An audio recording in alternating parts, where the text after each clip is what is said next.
When the bus pulled into the gates at San Quentin, it looked like a college campus. I'd done time in a few prisons at that stage, but this place looked totally different. I could see guys playing tennis, jogging, and just chilling on the yard. I saw a number of geese plucking away at the grass on the baseball field. There was also a group of guys standing in front of R&R trying to see if they knew somebody getting off the bus. When they took the chains off of me and stripped me out, taking the paper clothes, the first person I ran into was my ex-cellie, Cece, whose full name is Cleveland O'Neill Campbell. I used to tease him by saying his mom gave him the last names of her 3 exes. We'd been cellmates during my prior prison experience.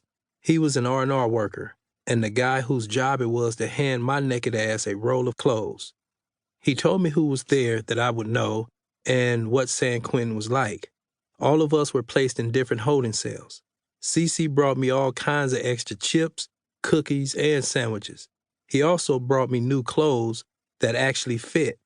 It's always good to know people. The next morning, I ran into all kinds of cats who I had met in prison over the years, as well as old gang associates.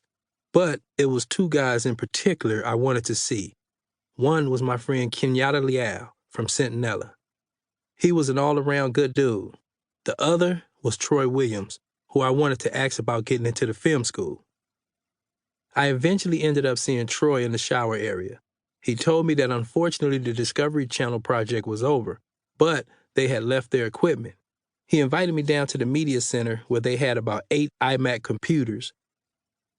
The media lab was the heartbeat of San Quentin, the best place to be serving time, and what had drawn my attention back when I saw that documentary. It was an atmosphere of creativity, ideas, respect, bickering, love, hate, creative vision, conflicts, definitely fertile grounds for comedy. And even though we were a group of incarcerated individuals, we were a group of incarcerated individuals who were interested in learning about how we might change the narrative about our own environment. Troy gave me the rundown. He and 7 other guys worked for San Quentin Television, SQTV. And since Troy had been in the film school, he was able to help other guys learn some of the stuff that he had been taught. I already knew my way around computers. I'd used Mac computers in Centinela, where I had completed a graphic arts trade. Very quickly, I recognized that even though Troy was cool, he looked at the media lab as if it was his, like he owned it. That sense of possessiveness was due to the level of trust the supervisor gave him. He had the password to all the computers and the power to go film in the institution whenever he wanted. I think in his mind, the way to protect the program was just to retain all the control. But it got to the point where everything was all about him or his vision.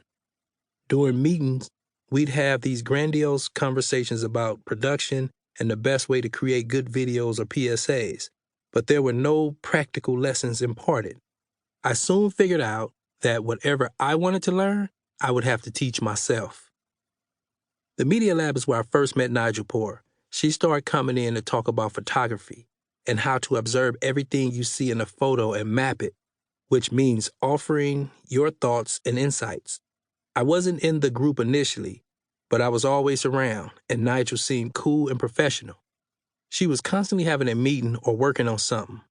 Guys would share their visions with her, which would almost always be some story all about themselves. I'd see Nigel sitting there listening, her antennas up, trying to support and help guys bring their all-about-themselves vision to fruition. She'd tirelessly transcribe hour-long audio interviews, conduct crazy long meetings, have endless, pointless conversations with the supervisor of the media center, and then, after all that, I noticed that she would often be treated like a secretary. I even saw volunteers hate on her because of how dedicated she was to her work there. San Quentin has a few thousand volunteers of all varieties streaming in and out every year. Guards come by occasionally to check in, but sometimes we would go hours without seeing them.